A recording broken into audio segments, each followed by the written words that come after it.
It's Ramu slowly. It's Marissa slowly. It's surprising that it's already mid-September this year. It really is. I've been spending my days barely enduring the heat, but the world around me is moving so much that I'm surprised. In Japan, Ishibashi has also made announcements, so I have to keep an eye on things. There are also other things that I can't take my eyes off of, like President Trump's move to complete taxes and a large-scale military parade in Beijing to commemorate the 80th anniversary of the war. And then there's the Russia-Ukraine war. Speaking of which, it's about time for the temperature to drop significantly over there, but I wonder what the situation has been like recently. I vaguely know that Ukraine has been in control and overwhelming the other side. In fact, now that we're halfway through September, Russia is in trouble again. This is because the Ukrainian military has been attacking domestic energy facilities this summer and continues to do so, resulting in a serious fuel shortage problem across a large area of Russia. This has caused a panic attack where cities have completely stopped functioning. What the heck? So this time, I'm going to explain the current situation in Russia, where a new major problem has arisen. Take your time. It seems like I'm listening to the story from the beginning. It seems like Russia is being pushed into a corner from a new angle. Oh, the entire country is running out of fuel, and a large number of gas stations are closing. Even at the only place that sells it, it's ridiculously expensive at around 350 yen per liter. That's too expensive. But isn't Russia having trouble selling its oil to anyone? That's true. But it seems like the entire country is suffering from a fuel shortage because the Ukrainian military's ongoing attacks over the past few years have destroyed fuel supplies. It's true that the Ukrainian military's attacks on Russia's oil infrastructure have been tremendous, even in the past few months. Yes. Russia's oil storage facilities have been continuously damaged by drones and missiles. So, is the fact that Russia is now running out of fuel the result of the Ukrainian military's continuous attacks? That's right. Of course, there's no more fuel left for the general public to use on the battlefield, so the Ukrainian military has really been whittled down to the point where it can't be beaten down.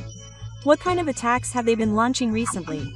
In the past few months alone, they've destroyed 2 compression stations along the infection line in Penza, causing a supply outage, and destroyed a large fuel storage facility in the village of Prokhorov in Belgorod Oblast, which was supplying fuel directly to the battlefield.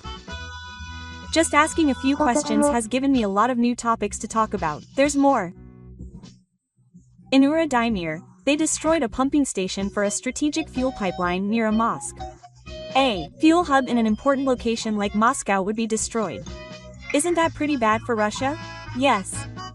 And to be more specific, what was destroyed was the fuel supply system centered around Moscow. In other words, something incredibly important has been destroyed. After all, this was an important route for consolidating petroleum products from all over the country, and at the same time, it played a role in coordinating fuel distribution throughout Russia. If that was destroyed, then of course we're facing a serious fuel shortage problem. Yes. The diesel-gasoline shortage in particular is urgent. It seems like these problems have been getting worse as Ukraine's attacks have progressed. That's how it used to be. As of the end of August, the only areas in Russia experiencing fuel shortages were the Transbaikal region, the Kuril Islands, and the occupied Crimea. A little while ago, it was just a few places. But as of September, the situation has changed dramatically, with serious fuel supply disruptions being reported in over 20 regions. Things have moved so quickly that there must be considerable panic locally. Right. Even a member of Russia's Energy Affairs Committee has admitted that what was initially a localized problem has now spread to a nationwide scale. So it seems that the situation will not improve for some time. Yes, no matter how much money is spent, gasoline cannot be obtained, and even Ekaterina S., a member of the Russian Fuel Association, has said that several gas stations have not received any shipments from oil plants for several weeks. They are at their wits' end when the supply itself has been completely cut off. It would be one thing if this information was coming from the opposition, but it is coming from Russian government officials and organizations, so it shows how serious the situation is. With temperatures set to drop significantly from now on, it looks like things will be very difficult if there is this much fuel shortage. Oh, and the crisis is only escalating due to incompetent administration. In other words, the administration is failing to come up with effective policies to deal with the fuel crisis. According to experts, many regions are being led by thieves and incompetent people. They have never faced a full-scale crisis and don't know how to deal with it. They've just always relied on private companies. I see. So that leads to the issue of the administration in each Russian region being the problem to begin with. Well, that's what it comes down to. I feel like I'm starting to get a bigger picture of the problems Russia is facing right now.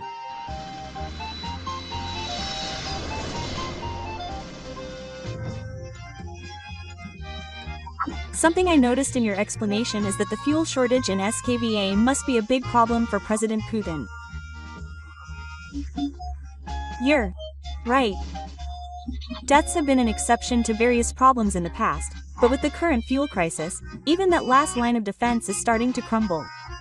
In that case, the country needs to be prepared for the explosion of discontent among the residents. Oh, the government is blaming the current situation on technical issues, but most people realize that the Ukrainian military's drone attacks are the cause. In addition to the fact that people can't even afford to live a basic life, when the government's explanations are also different from the facts, it seems that violence could break out at any time. The situation is so serious that it is affecting even those who have managed to protect themselves up until now, and the government is completely unable to respond to this situation. On top of all this confusion, there is also the problem of resale. What? If resale of such an essential item were to become rampant, it would cause a panic on a completely different level than the troubles that are occurring with limited edition goods in Japan. That's for sure. However, there is information that Tabaya is actually selling 1L of gasoline for 200 rubles, or 350 yen, in some parts of Russia. That's too expensive. Is there such a lawless zone in Russia even in places that are not on the battlefield and are not under attack by Ukraine? Incidentally, gasoline is cheaper to buy in Ukraine than in Russia. How ironic.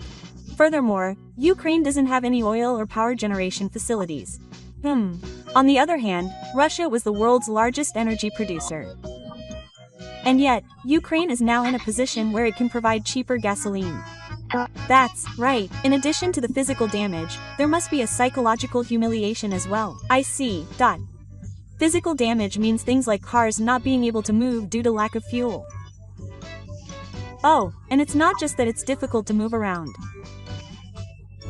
Bread trucks won't move, ambulances can't be dispatched, garbage collectors won't work, and civilization will collapse. I didn't imagine that much.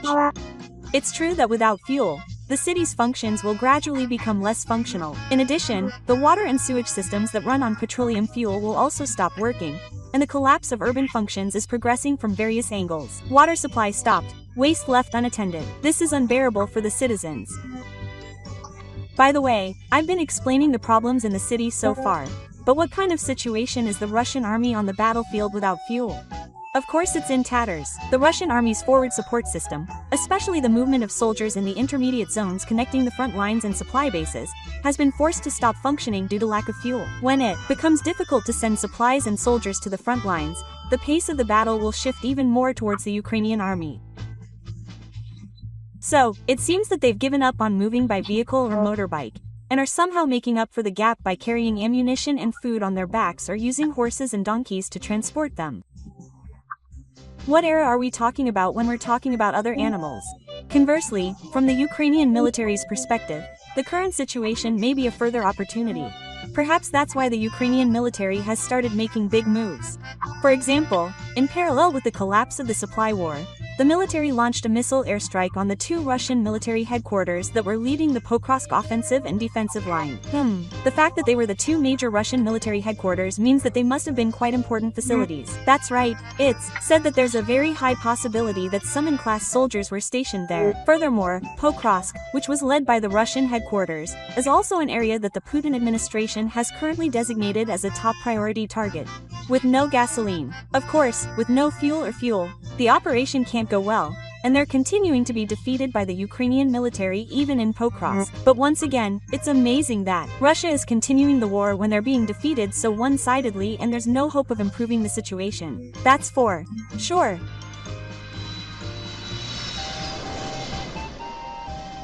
And even as we speak, the Ukrainian military continues its offensive, pushing Russia into a corner. Could there have been a large-scale attack just a few days ago? Of course. Speaking of topics that are closely related to what I've explained this time, on September 14, 2025, Russia's second-largest oil plant was destroyed by a Ukrainian drone attack. So, the fuel shortage problem is only going to get worse from now on? Yes. The plant produces all types of fuel, and with an annual production capacity of over 20 million tons, it will have a major impact. But it's the second-largest oil plant, right? For Russia, protecting its other larger facilities will be a key point. No, that's already over. Yes. On September 12, 2025, the port of Primorsk, Russia's largest oil export port in the Lat region, was just attacked by a large number of Ukrainian drones. So, does that mean Russia's oil and fuel problems are completely over? Yes, it would not be an exaggeration to say that the situation has already been dealt the final blow. The fire that started at the Kiri City voice acting agency burned so much that it was visible on the American NASA satellite, and in just a month and a half from August 2 to September 14, 2025, 13 locations were attacked, causing Russia to lose a total of 114.5 million minutes of annual production capacity. It's just so horrific that I'm at a loss for words. I never imagined that just focusing on the fuel shortage problem would bring to light such serious issues from so many different angles. What you just said is a really important point. The oil and fuel shortage problem that I've explained so far is just the tip of the iceberg of the many problems that Russia is currently facing. The military is reduced to charging into the enemy with nothing but their hands, there are shortages of people in various places, civilian flooding is imminent, and an economy that is said to be unrecoverable for decades. If I wanted to talk about it, there really is an endless number of topics that come to mind. In any case, the fuel shortage problem that is already occurring in Russia is likely to become even more serious from mid-September onwards, so it will be interesting to see how things develop in the country. The seasons are changing to autumn and winter. This is a major problem that has arisen at this time, so we'll have to keep an eye on how President Putin responds in the future. That's all for the explanation. Was it easy to understand? So, if you enjoyed this video, please consider subscribing to the channel. Thank you for watching. Please come back again and relax. Here we go.